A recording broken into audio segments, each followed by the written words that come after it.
Teka. Bakit daw? Teka. Kailan kaya? Teka. Ito na ang tambalang Mod Ilagan at Senyor Ray Pacheco sa programang Teka. Alas 4:30 na. Balita, komentaryo, trending sa social media, price monitor, traffic at mga bagong balitang siyensya at iba pa. Huwag nang magpaiwan sa Teka. Alas 4:30 na sa DWIC. Good afternoon mga kaibigan. Alright, nandiyan na si Mayor Mon. Hi! Akala ko. Hello! Akala ko talagang itiisin mo ako eh. Ako'y aalalay lang dito muna. At siyempre, ang paksa ay nasa iyo. Ikaw ba naman, iiwanan ba naman kita? Oo. Siyempre hindi, Okay, di ba? iniwanan na tayo ni Senyor eh. Ikaw pa naman eh. Yun naman tuwing Webes, nangiiwan yun eh. Oh, hindi. Yun naman eh, nauunawaan natin. Oo, yan na natin siya doon. Yung kanyang spiritual niyan eh. Oo, kailangan yun every Thursday, di ba? Kailangan siyang ng kanyang mga kasama sa relihiyon. Bayaan mo't mas pasanya tayo bukas. Oo, anyway, magandang hapon sa'yo, kuya. Good afternoon. Ito, at nandito lang tayo mga kaibigan. Sasamahan natin si Kuya Mon ng mga breakers lang sa pantalang ang paksa ay nasa kanya. Oh, hindi. Alam mo ito, mga paksain na to. Uy, magandang pag-usapan na muna natin ngayon, no? Binabayo itong binabayo itong Kabisayaan, di ba? Ito na, Eastern Visayas. Yan. Di ba? Nakita Alam mo, natin sa tag-araw na, pero tag-araw na tag-ulan. Ayun. Oo, kuya, kasi posible nga, kanina nakikinig umaga, baka magtatlong landfall pa ito eh. Ay, nako. Di ba, binabayo na yung Eastern Visayas sa area ng Samar. Di ba? Tapos may mga iba't ibang munisipyo yung apektado dyan. I think may more than 10 or 14. Oo. And then, bababa ito, tutuloy ito dun sa Region 5, Bicol Province. Oo. At dito Tatamaan yung natin, Cabanduanes, tatamaan yung Albay. Oo. So, kaya pinaghahanda lahat. so Mayor, Yeah. i-encourage natin yung ating mga kababayan na mga techie, mga high-tech, at walang magawa dahil umulan sa social media, ay sa chismis ang pinaatupag nyo dyan, yung trending na walang kakwenta-kwenta, dyan magagamit ang pagiging social reporter natin, social media, sa mga lugar. Exactly. Oo. Makatulong din kayo sa amin pagka meron tayo mga informasyon, no? Nakikinig ito. Pinapakita natin sa ating sa FB natin, sa live streaming natin. Ito yung parang tatahakan ng bagyo kasi parang kaninang umaga ang balita magtatatlong landfall yan eh. Una dito sa sa Eastern Visayas, Malikot, tatamaan yung Samar. Tapos tatawid ito papunta ito ng Bicol Province, Region 5. Tapos, tatawid ng karagatan and then babagsak na naman ng Aurora Province. So, 3 landfall. So, mamaya 5 o'clock siguro magpa-update tayo, no? Kasi ang lakas ito eh. Meron itong 155 kilometers yung lakas ng hangin. Matuloy-tuloy yan. Yung 120 nga lang pag nagmamaneho ka, halos kailangan nakapokus ka na dahil matuloy na eh. Oo, talagang ewan ko ba. Anyway, pagkatapos niyan, pero binawi yata ng Pag-asa, nilift itong signal number 1 sa 5 mga areas kasama ang Metro Manila. So wala na tayong signal. Walang signal eh. Bali kasama dito ang Metro Manila, Bulacan, Cavite, Laguna, and Batangas and Rizal. Kaninang tanghali, umulan dito eh. Ngayon, makulimlim at umaga. Ngayon, makulimlim lang dito sa area din namin, sa area ng Cainta. So, they're no longer, yung 5 mga lugar, lalawigan na binanggit ko, they're no longer included, hindi na kasama sila sa may areas under TCWS, kuya. Ito yung Tropical Cyclone Wind Signal as per Pag-asa. Oo. Ayan, kaya tama-tama, at sabi naman ng Malacanang, ready naman kami dito. Nakahanda na yung ating NDRRMC, yung ating mga Provincial Disaster Risk Reduction Management Officer, nakahanda ito para dun sa pagkasakaling lalakas ang ulan, no? At magkakaroon ng baha, lilipat ito sa mga evacuation centers. Pero, ang numero 1 nila, dapat observe ang social distancing. Yung sa ganitong panahon, pati yun, ma-observe. Paano kung nandun ka sa maliit na evacuation center? Malaking challenge yan. Magdadagdag sila, kuya. Yung mga LGUs, kung halimbawa, ang piniprepare mo lamang 5 mga evacuation centers para doon sa mga constituents nyo because of the yung ating COVID-19 at kailangan pairalin pa rin ng social distancing, lalo pagka medyo mataas ang COVID-19 doon sa area ninyo, kinakailangan dagdagan ang mga evacuation centers. Ang himutok ngayon ng ilang mga local officials, papaubos na yung kanilang mga relief goods. Oo nga, oo.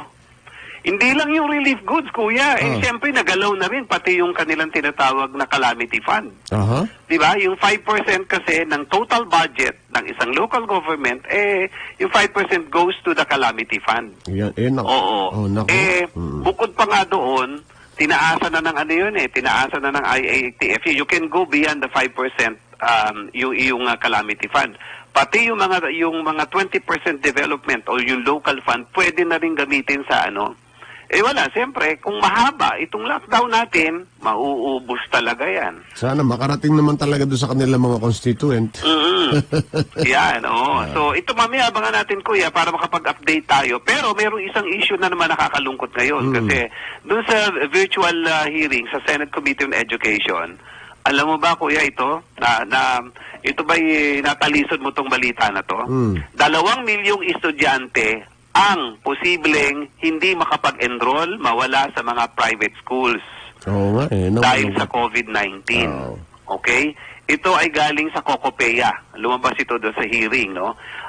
Si Cocopea, nagulat nga ako doon sa sa opisyalis nila, Joseph Estrada. At saka magkakaroon ng talagang magkakaroon ng new normal sa education sector, I think. Nako. Kasi una sa lahat, ito nga, di ba, ini-insist na ngayon yung social distancing, pati yung tinatawag na study from home. Pero may mga kumukontra dyan kasi nagiging punto ng argumento yan. Iba daw yung pag-aaral na traditional na kinalaki natin nasa classroom with the teacher. Yes. Kaysa doon nasa sa bahay lang at nasa kwarto at nasa computer. Maganda naman yun kasi parang may face-to-face ka talaga, hindi ba? Para yung students can relate. But the problem is, the situation, tanggapin na lang talaga natin ngayon, maraming pagbabago. So that would form part of the new normal sa atin.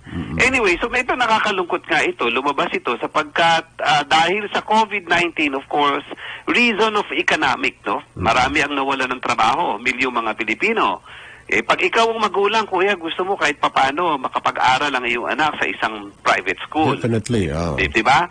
So, pipilitin ng magulang yan. Pero, tatamaan sila dito. Yung mga Filipino families will struggle due to the economic effects ng COVID-19. Siguro mas madaling makababakon tayo ngayon in this modern world. Kasi kung nung sinasabing nagkaroon ng Spanish pandemic, way back then, 1918, nakabangon, di ba? Bagamat matagal-tagal at mas matindi ang naging epekto nun, pero nakabangon pa rin. Tayo mga Pilipino, kilala tayo sa resiliency natin. Yes, for sure naman makakabawi tayo, pero hindi siguro after this year, baka hindi 1 year, di ba? Mga 1 or 2 daw. Oo, kaya nga unti-unti na rin binubuksan ng gobyerno ngayon sa pamamagitan nito from ECQ to MECQ, di ba?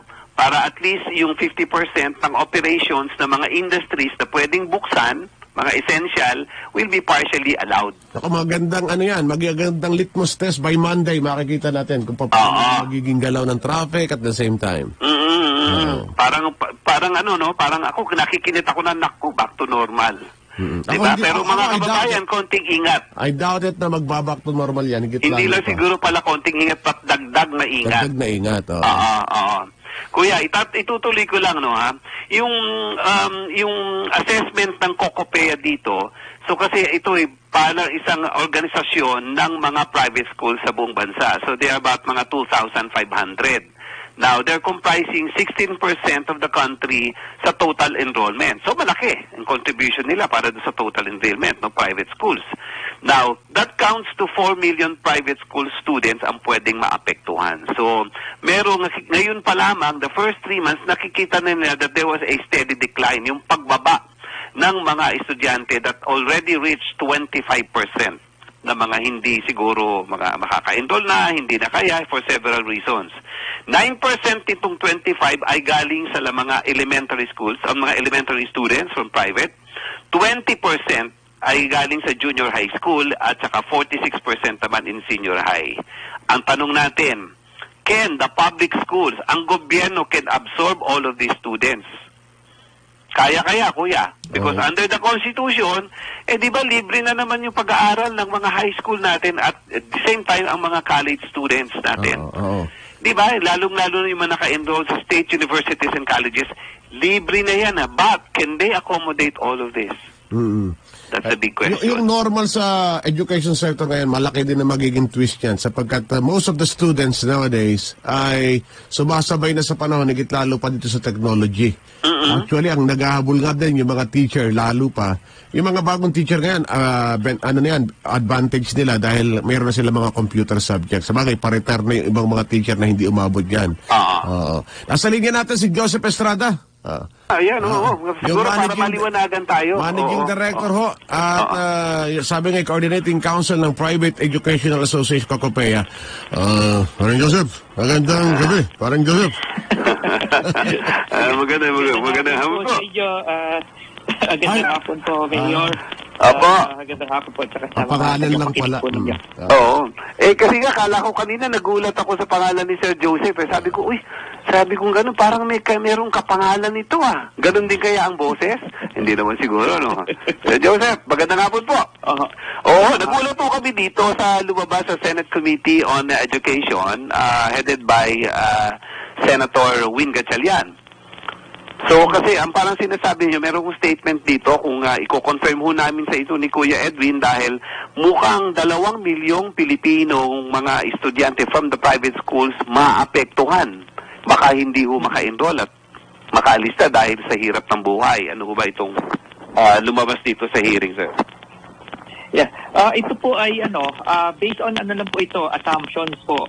Na base rin po sa mga surveys din na ginawa namin sa aming mga miyembro. Ito po ay assumption, ito po ay worst case scenario, no? Kumbaga, dahil ang po ngayon, ang projection nga po ng mga schools is around 25 to 50% decline in their enrollment. Kasi bago pa tayo nagkaroon ng pandemic, ang talagang decline ng enrollment sa private schools nasa 25% na Yan ang Ilan po? average, 45? 25%, no? Yung sinabi natin kanina, okay. Prior to the pandemic. So ngayon, ang tinitingnan nung iba, because of variety of factors, halo-halo na po yun, economic, cultural, changing of mindset, tsaka technology problems, halo-halo na po yan. Ang tinitingnan po natin is worst case, baka mag 50% decline. Yung pong 2 million na yun na sinasabi, kanina na lumabas ang numero dahil ang ngayon po kasi 16% ng mga estudyante ay nasa private school. 16% of 27 million. Okay. So sa around 4 million 'yan, no? So kung i-apply natin yung percentage ng hindi makaka-enroll, yun nga po lalabas sa 2 million, no? Kung i-apply natin sector-wide, So, mas magiging mabigat kasi ang binabanggit ninyo, 25% pa lamang ng 27 million prior to COVID. Di lalo ngayon. This coming enrollment, ano? Po. 25% po nung nasa private school. Yes. Po. Yung 4 million lang. Ano po yan? Year in, year out. Okay. Yung ang kadalasan na hindi nakaka-enroll from the previous year. Pero itong, lalo na ngayon, tinamaan na ng pandemic. So, ang nakikita ng mga schools, sa private schools, baka lolobo ito up to 50%. No? Pero ang kasi, syempre yan projection parang as of, kumbaga as of today. No? So, Yeah. kumbaga assuming hindi dadating yung mga tulong from the government dun sa parents, assuming hindi natin maitataguyod yung cyber infrastructure o yung mga needed support for the flexible learning, yung mga ganyan, kung assuming na hindi dadating niya mga yan, so yun ang worst case. Paano po ninyo pinaghahandaan ito, mga associations of private schools? So, I'm very sure na malaking kawalan din sa inyo. But in the same manner, let's look at, kawawa naman itong mga estudyanteng ito pag hindi rin talaga nakayanan makapag-aral. Sapagkat, di ba, sinasabi natin, ang kabataan, sila yung pag-asa ng bayan natin Sila yung productive Sila yung maraming magagaling na mga ideas So, what will happen now? Ang pinaghahandaan po yan ng mga private schools. In fact, yung sa survey namin, nung tinanong kung sino yung po pwede na sa flexible learning options na makapag-deliver, mga nasa 60% ready na.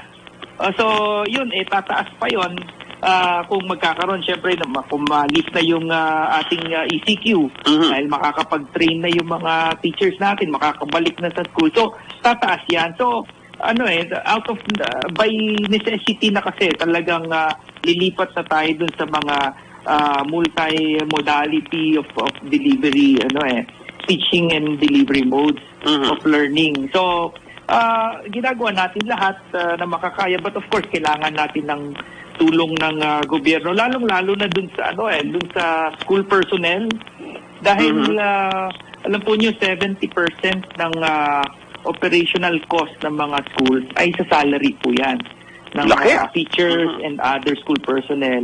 Opo, by proxy dahil meron po tayong batas din at saka yung ating mga regulations from DepEd and CHED, yung pong tuition natin is 70% dapat naka-reserve na yan sa ating mga school personnel, teachers and non-teaching personnel. So, ngayon, ina-absorb po lahat yan ng mga private schools. Kahit walang trabaho, walang collection, talagang, syempre hanggat maaari, yung sweldo po dahil hindi pwedeng mawala yung ating mga teachers. So, ibig sabihin, kahit walang klase ngayon, so tuloy pa rin ang sweldo nito mga teachers, mga professors in college. Opo, tuloy po. Kaya lang, syempre, meron talagang, lalo na yung mga mission schools, mga community schools, meron talagang hindi na rin kaya eh. Yes. Actually, even the big schools, kasi marami rin silang maintain na school personnel. In fact, palagay ko, mas hirap sila, yung mga malalaki.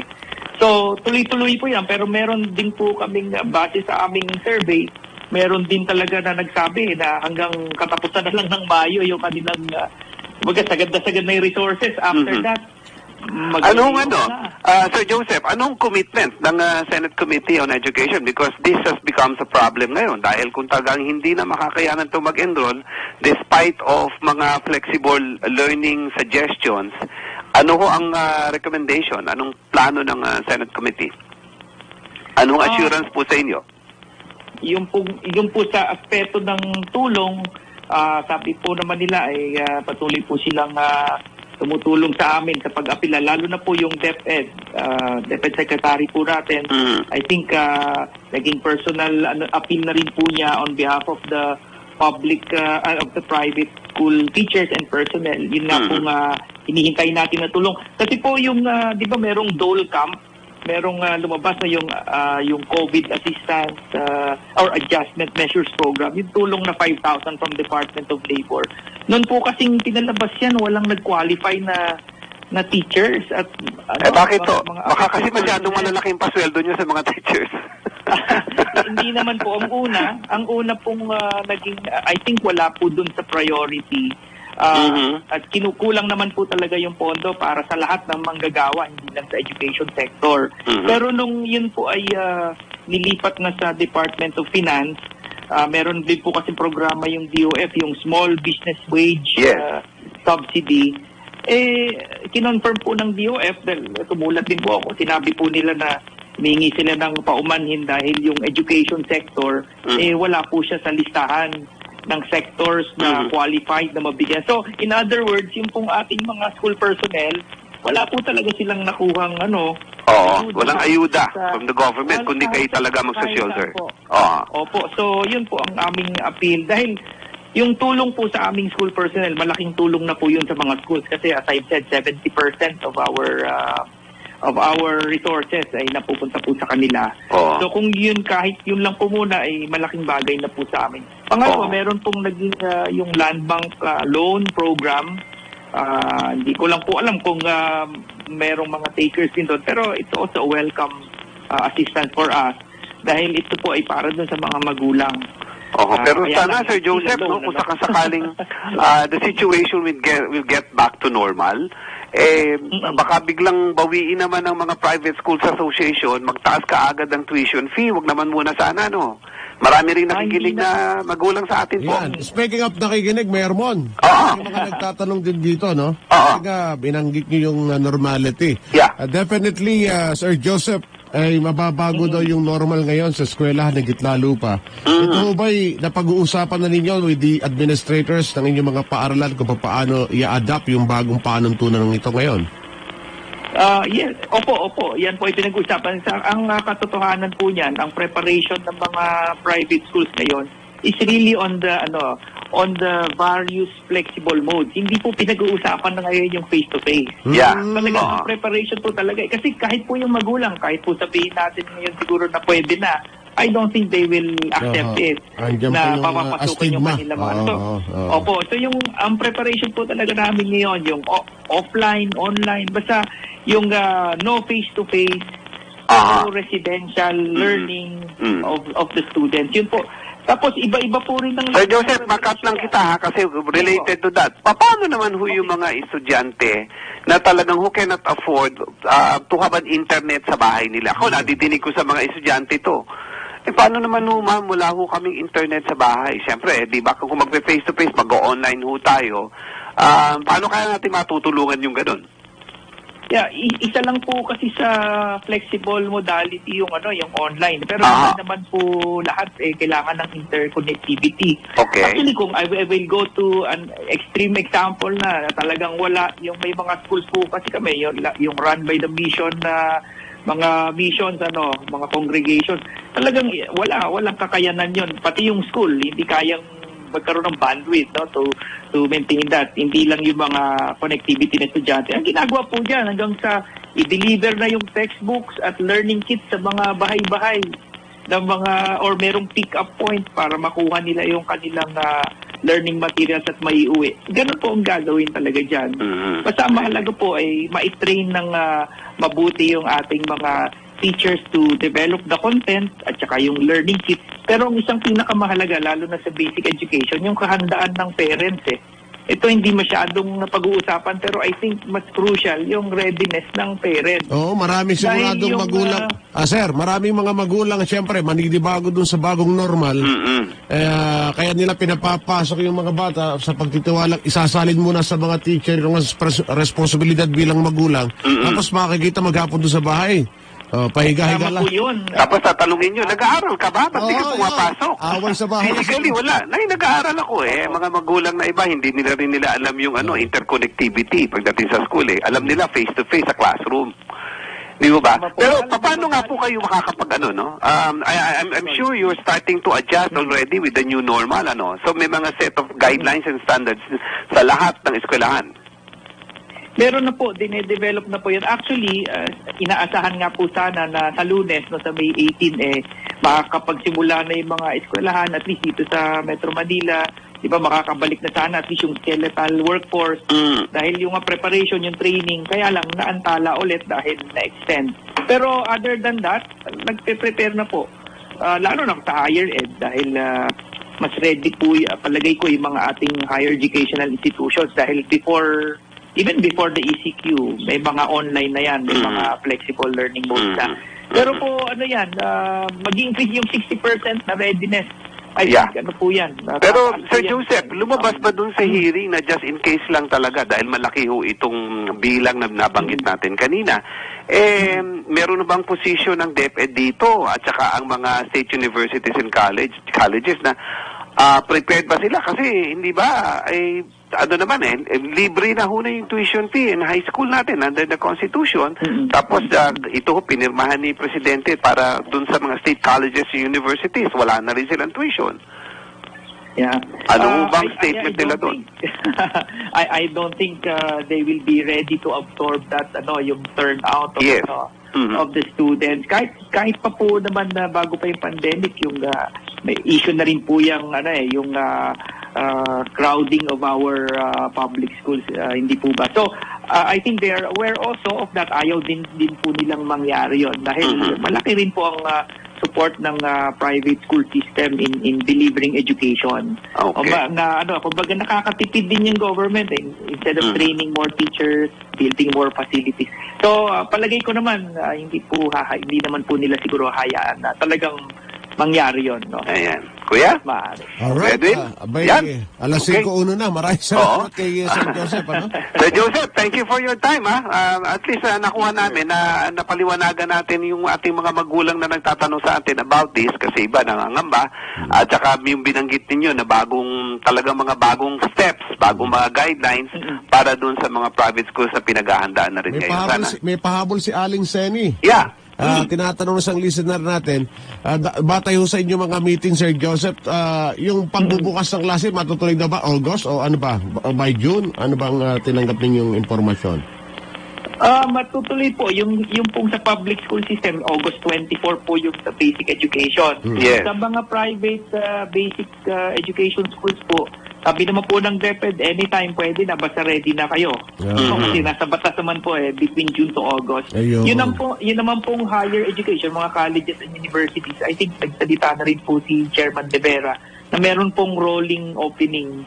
So yung pong mga online, fully online, pwede na by June. Yung mga blended naman, dapat by August ready na sila. Pero Sana ang definitely- DICT lang ayusin ang ating interconnectivity kasi mabagal ho talaga ang ating pagkaganyan. No? Ang Yeah, ating pero mga definitely internet. wala pa pong face-to-face. Alright. Yes, oo. Definitely. Okay. Yes po. Thank you very Okay. much, Sir Joseph. Salamat po. Salamat. Thanks for your time. Thank you po. Oh. Alright, Sir Mon, babalik tayo mga kaibigan. Yes, sir. Pagkalipas lang mga papaalala ating station identifications at magbabalik ang palatuntunang Teka. Philippine Standard Time, 3 minutes past 5. Teka, alas 4:30 na. PWIZ. Teka, alas 4:30 na. Okay, balik ko tayo sa program. Okay. Ang ganda ng music mo, kuya. Music ni Jerry, naalala ko yan nung ako yung nag-aati-atihan eh. Ganun ba? Kuya, bati muna tayo dun sa ating mga tagapakinig. Yung mga gustong magpabati sa atin na Marami tayong nakikinig. nakatagapakinig at higit lalo pa yung mga nakanonood sa atin abroad. Yes, sa ating live streaming. Nais kong batiin itong aking kaklase. Minsan magiging guest natin ito. Isa siyang doktora, si Dr. Grace de la Calzada. Yan, nakikinig at nanonood siya sa atin. Magandang hapon sa iyo, Dr. Grace. Ganda na At apelido, itong ah. ating kumare, si Virma Manlutak, na ang asawa nito, doktor dyan sa Heart Center. Kumaring Virma, magandang hapon. At saka nais nating batiin, nagpapabati ito si Bradley Bahas. At ito ay kuya taga Bureau of Jail and Management Penology, BJMP, na nakikinig din sa atin. Hindi naman- Happy birthday! Ayan. Sabi nung isang kaibigan mong matalik, huwag mo akong kalilimutang paalala kay Mon at batiin niya ako. Kapagkat tinitingnan namin yung mga litrato niyo kanina. Talaga? Si Aida Gonzales. Ay, Aida. Oo nga, tagal ko na rin din nakita si Aida. Magandang hapon sa iyo. So, batiin na rin natin si Arlene Silios na regular na nakikinig sa atin at 4 o'clock. Magandang 4:30. Magandang hapon sa iyo. Si Annette Alegre D. Diego Uy! Sabi ni Diego Uy, magandang hapon, Mayor Mon. Diego. Laging present daw siya. Oo, thank you, Diego. At mag-ingat. At gayon din si Emilita Jampisao. Ayan, sabi niya, musta na kayo, pare ko, good afternoon. Si Ricardo de Guzman, ano? Oo. Din. Si Kimberly Montano is also watching us, listening to us. Yeah. Si Rick de Guzman, sabi niya, good afternoon, mga idols, Mayor Mon at Edwin. Okay. Sino pa? Si Nelson Malinaw, magandang hapon, Mayor. Kaedwin, God bless. Watching from Virginia, USA. Uy, magandang hapon, Nelson. At mag-ingat kayo dyan. Kamusta ang ating mga kababayan sa Virginia, USA? Si Ristin Ball, nakikinig din sa atin. Taga-Kainta ito. Si Aldin Ignacio, gayon din. At si McKay Suzuki, magandang hapon. And thanks for listening and Carlin watching Ibonia, us. good afternoon. Watching from General Trias, Cavite.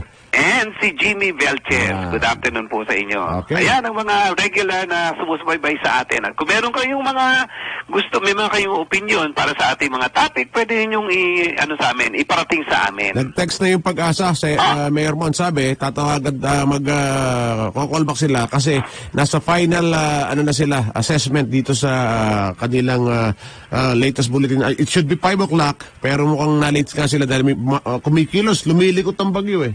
Talaga? Oo, kasi malaki daw malapad eh. Malapad. Yung inaabot itong bagyo na ito eh. Kaya nga, mabuti nga hindi na tayo na lifted na dun sa Metro Manila and to other 5 provinces. Oo. Anyway, so kuya, alam mo, maganda ring pag-usapan natin ngayon. Yung sinabi ng WHO na binasa mo kanina. Oo. It's a long, long way to go. Ano yung long way to go? Malayo pa tayo para mawala ang COVID. Dahil Diba? yung iba pala, kayo nga, sinample nga dito yung Spanish pandemic way back then, Spanish flu. Tagal din pala yun, 2 to 3 years. Yes.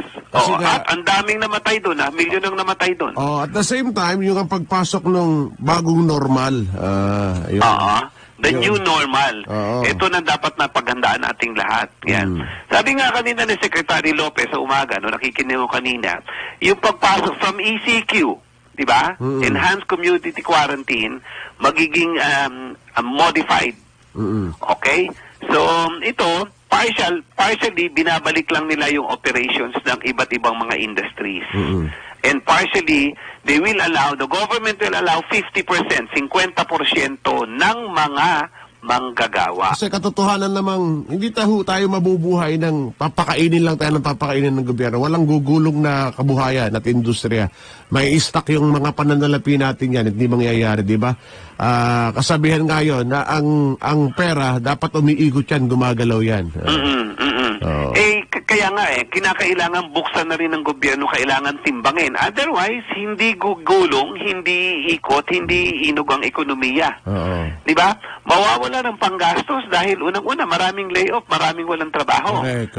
So with that, doon po sa modified enhanced community quarantine, bubuksan yung 50% just to start with. Tapos yung mga workforce, 50-50 yan. Work from home, and the another 50% is skeletal. Yun ang kinakailangan. So, ang prinsipyo, sabi nga, kinakailangan para konti lamang ang lumalabas na tao. Mayor, ikaw, naging isang local official ka. At ito yung pangyayari na ito, naging malaking challenge at naging eye-opener at the same time sa taong bayan. At maging doon sa mga nanunungkulan sa local level, sa local government, na hindi biro yung trabaho ninyo, no? Pala. Higit lalo pala. Oo. Tsaka ano yan, 24 hours yan. Kung maaari, mag-25 hours ka dyan. Nakatutok ka talaga. Mahirap talaga ako, nararamdaman ko, lalong-lalo doon sa mga gobernador, sa mayor, kahit even in the barangay, no? Ang hirap ng trabaho nila dahil yung COVID, hindi pa natatapos. Wala pa tayo sa kalahati. Di ba? Pero in the same manner, ito na, papasok na yung panahon ng tagbagyo natin. So, dalawa yung inaalagaan nila. Hindi naman makakatulog yung bagyo doon sa kung paano natin masusolusyonan yung COVID-19. Sabi nga ni Divina ito, nako, papunta po dito, Kamon, yung sa Japan, yung bagyo, medyo lakas po yata. Mga kababayan natin sa Japan, natatakot na. Oo, nako, medyo malakas talaga. But anyway, going back doon sa pinag-uusapan natin kanina, na ito, unti-unti, makikita mo talaga na kailangan paikutin, pero dito lamang sa Metro Manila NCR, tignan natin kuya, merong population dito na 12 milyon tayo dito sa National Capital Region. Sabi ng DOH, there were 155,000. Ito, were already tested after 55 days of lockdown. So this is just about siguro mga 1.2% of the population. So, maliit lamang. Kailangan palakihin pa natin ito. Kaya ngayong araw na ito, tingnan ko yung ating cases. Ilan yung bagong cases natin, kuya? 288. Meron kang breakdown dyan. Ganun din, hindi naman nalalayo. So, ibig sabihin, mahigit pa rin, palagi araw-araw, mahigit na 200 ang pumapasok ng mga bagong cases. Correct, dito. New is 258 for a total of 11,876. Aba, magti-12,000 na tayo, kuya. Yung recoveries natin, 2,337. Ang bago, 86. Mababa. Nabagal. Yung recovery natin ngayon, mabagal as compared to mga namatay. Di ba? Okay, so yan yung ating bagong data po ngayon. Yung death, yung death pala natin is 18. Ayan, for a total of 790. Okay? Sana bago yan. Pero ang inaasahan naman ng marami, Mayor, pagdating ng Monday, medyo ang makaluluwag din siguro, pero hindi rin Yung sinasabi kasi ngayon, ang talagang bigat na, bukod sa, yung DSWD, yung pamamahagi nila ng pagkain at tulong doon sa ating mga kababayan. Yes. Medyo mapapagaan na ba yan? Yung kanilang, sabi nga, responsibilidad by coming Monday, pero hindi pa. Hindi pa din kasi hindi naman. Kakambyo pa ng isang swelduhan bago makasweldo yung mga tao, di ba? Tsaka meron pang second trans na ibibigay Ayun. So babawasan mo na lang ng I think ilang 5 million families ba? Tama ba ako? Baka magkalimutan dyan. Di ba? For the second trans, yung mga nandun na sa GCQ, modified, no? baka hindi na mapasama yung iba doon. Na ano, so yung nandun lang mananatili lang doon sa sa ECQ. Okay. Now, kaya ang punto natin nga dito, yan, sa pagpasok, Monday sinabi mo, 'di ba? Monday is May 17. Okay. May Yung mga 18. workers na papasok, part May ng 18 tayo. guidelines, May 18 sa Monday. May 18 sa Monday, yung mga manggagawa na papasok na bahagi ng guidelines, dapat meron silang sasagutin, pifill upan nila yung tinatawag na health declaration form. Parang yung dumating ka galing abroad, may ganun ka, ha? Ay, may kailangan yan. At isasagawa ng employer mo yan. Ngayon, dahil under from ECQ to modified, no? Di ba wala pang transportation? Yes. Si employer ngayon, at saka si gobyerno, tuloy na magpo-provide ng transportation for workers. Merong transportation daw so far, iluluwagan na ng konti, but i-maintain yung social distancing. Yes. Ibig sabihin, tatakbo na yung MRT, LRT, pero hindi na kamukha nung tradisyonal na magkapalitan kayo ng muka. Yung halos magkahalikan na kayo, di ba? Mararamdaman mo yan na, mararamdaman mo na yung aircon ngayon ng MRT at LRT. Yes. At saka required ka naka-face mask.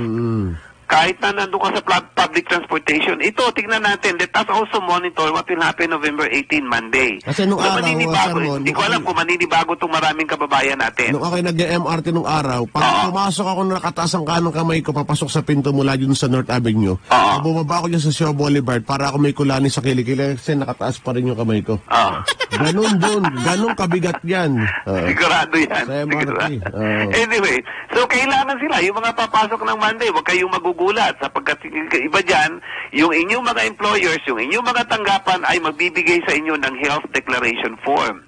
Siyempre, tatanungin, kayo ba yung nagkasakit dito? Nilagnat ba kayo? Kamukha Na-confine ni... ba kayo? Nilagnat ba kayo? Nihiyas Etc. ng talyon, nilagnat. Oo. Hindi na nakapasok. Panawagan natin dito, huwag kayo magsinungaling. Yun. Di ba kaya may mga doktor na namatay dahil yung mga pasyente tinanong, nagsinungaling. Ay, yung ba yan, Mayor? May mga ganon, di ba? Oo. May mga ganon na nakapagsinungaling na wala, et cetera. Yung pala, nahawa na rin yung doktor. May mga cases tayong narinig na ganon. Now, isa pa, dito, pinag-aaralan din yung 4-day work week para sa gobyerno. Tagal na yung suggestion yan, pero hindi mausog-usog, ano ha? Oo. Yun. Para lang umikot. Para lang umikot yung ating ekonomiya. Otherwise, bukas maganda, I'm trying to get in touch. Kung kakilala mo siguro si Tony Lopez, no? Si Tony Lopez is the CEO ng Business News Asia. So I'd like to confirm kung meron siyang mga sinulat na epekto sa economy dito. So bukas, pag-uusapan namin ito. But anyway, alam mo ba sa Valenzuela din, kanina, nadinig ko si Mayor Gatchalian. Yung sa violation, pagbalik ng mga manggagawa because doon sa Valenzuela, no, sa Bulacan, di ba? Diyan maraming mga manufacturing, mga industries nandyan, mga pagawaan, mga factories. Problem area yan. Kaya mahigpit na mahigpit sila dyan. Although, kukunti lamang ang kaso ng COVID sa Valenzuela. Maaga silang nakapagpatupad ng lockdown dyan at sunod talaga yung ilan sa mga guidelines. Ang sinasabi niya lang dito, baka kung may mga violation, lalong-lalo doon sa distance, no, at hindi ito nasunod ng mga factory, ng mga employers, baka maaring i-revoke ang lisensya nila dito. Mahigpit, ha? Yung kanilang, I'm sorry, the business permit. Oo, kasi sa business permit, ang mga LGUs na nagbibigay. So, dito mo makikita, may kanya-kanyang estilo, may kanya-kanyang style, may kanya-kanyang paghihigpit yung mga local government units. Kasi sila talaga yung dyan Sila yung unang tatamaan And speaking of local government, hindi din doon natatapos yung kanilang sole responsibility. Meron palang mga ipatatawag, Mayor Dami! May, ano ba yung tinatawag na show cause order? Show cause order, kailangan ka magpaliwanag. Bakit hindi ka kailangang sampahan administrative order ng ganito ng DILG sa pag hindi mo pagtupad under the ECQ guidelines at pinabayaan mo ang trabaho mo? Magpapaliwanag ka dyan. 43 mayors. Oo, dami. Oo, meron yata 11 yata ito sa Visayas. Isipin nyo yun. Binigay parang yung sa drawing sa Facebook, binigay ng presidente yung pondo, bumaba ng bumaba, paliit ng paliit.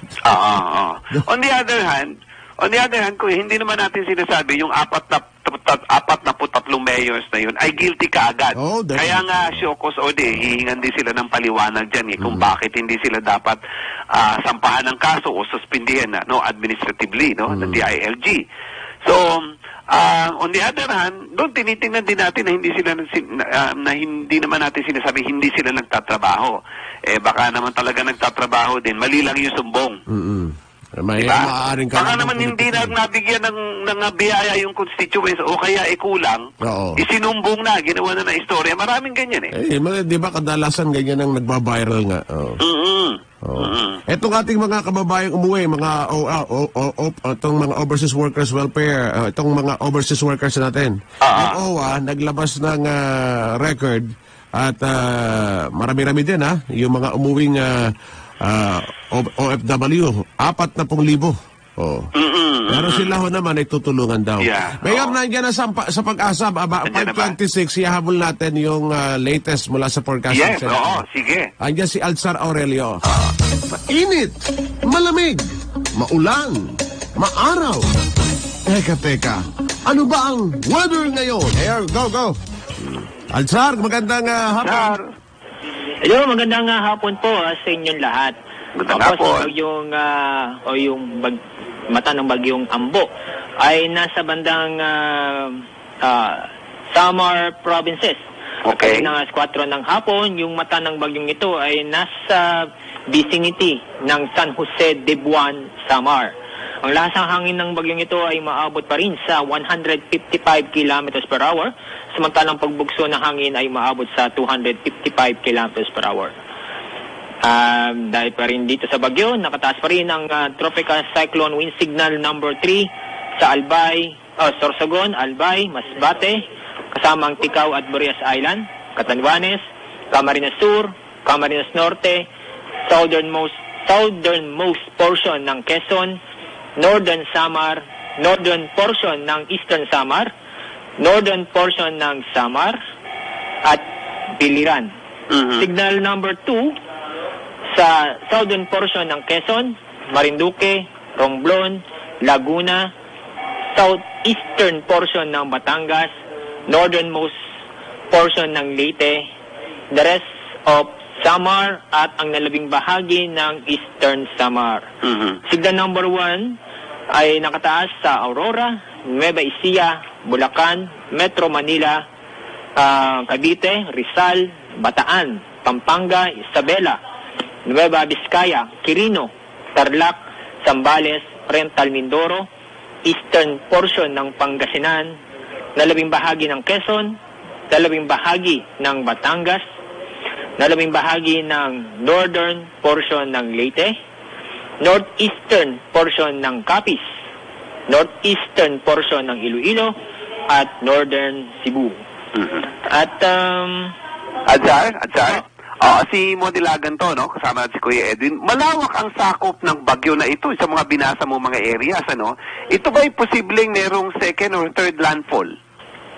una po, hindi naman ganun kalawak yung bagyo. Ito po yung mga lugar na maaaring mamaapektuhan Okay. ng bagyo. Kaya po, maraming lugar sa Luzon, mostly sa Luzon, na nasa under wind signals.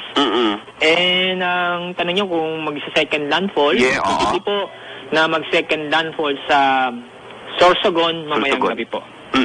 Okay, wala nang third landfall ito kasi kaninang umaga parang Third landfall ay wala na sana, wala. Kung Totally papasayin po lumabas natin na. yung forecast track, wala po. Maaaring third landfall po sa bandang extreme northern Luzon. Oo. Kanina rin may binanggit ako na yung sa signal number 1, nilift na ito, kasama dito ang Metro Manila, Cavite, Laguna, Rizal? Apo. Kasama ang Rizal po sa signal number 1. Opo. So kasama, hindi ito nilift. Hindi po. Kasama. Ayun. So, lilinawin lang natin. Limang areas ito, no? Mhm. Tama ba? Sa signal number 1 po, Oo, for signal number 1. ang Aurora, Nueva Ecija, Bulacan, Metro Manila, Cavite, Rizal, Bataan, Pampanga, Isabela, Nueva Vizcaya, Quirino, Tarlac, Zambales, Oriental Mindoro, eastern portion ng Pangasinan, rest of Quezon, rest of Batangas, rest of northern portion ng Leyte, northeastern portion ng Capiz, northeastern portion ng Iloilo at Northern Cebu. Ayun. Okay. So, kailan ito mararamdaman? Sa Metro Manila po ay posible po bukas ng hapon. Ay Hapon. umpisa na pong Okay. magiging maulan sa Metro Manila at kasama pagbukso ng hangin. And I then maaari pong bukas ng hapon hanggang gabi. At sa Sabado na madaling araw ay muli ay asahan po na simula na pong pagbuti ng panahon sa Metro Manila. I see. Okay. Thank you, Adsar. Maraming salamat. Thank you for joining us. At salamat sa Welcome po at informasyon. magandang hapon. At sumainyo ang ulat panahon. Laging maging handa, anuman ang weather.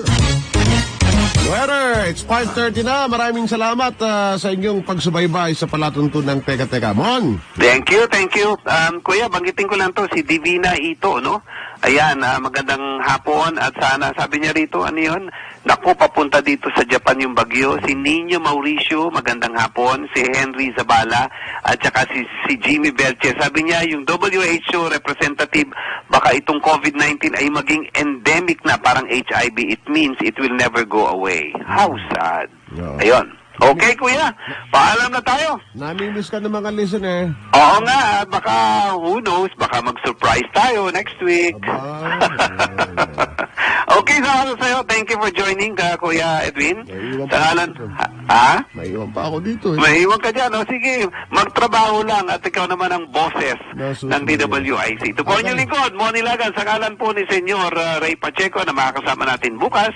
Hanggang bukas po, maraming salamat, magandang hapon. Thank you, Mayor! Mayor Mon, babalik ko kami mga kaibigan with Jeric Barreto, of course, para naman sa ating pagwebes sa palatuntunang BNSP. Balita na, serbisyo pa in a short while. Stand by! Philippine Standard Time, alas 5:32. Teka, alas 4:30 na.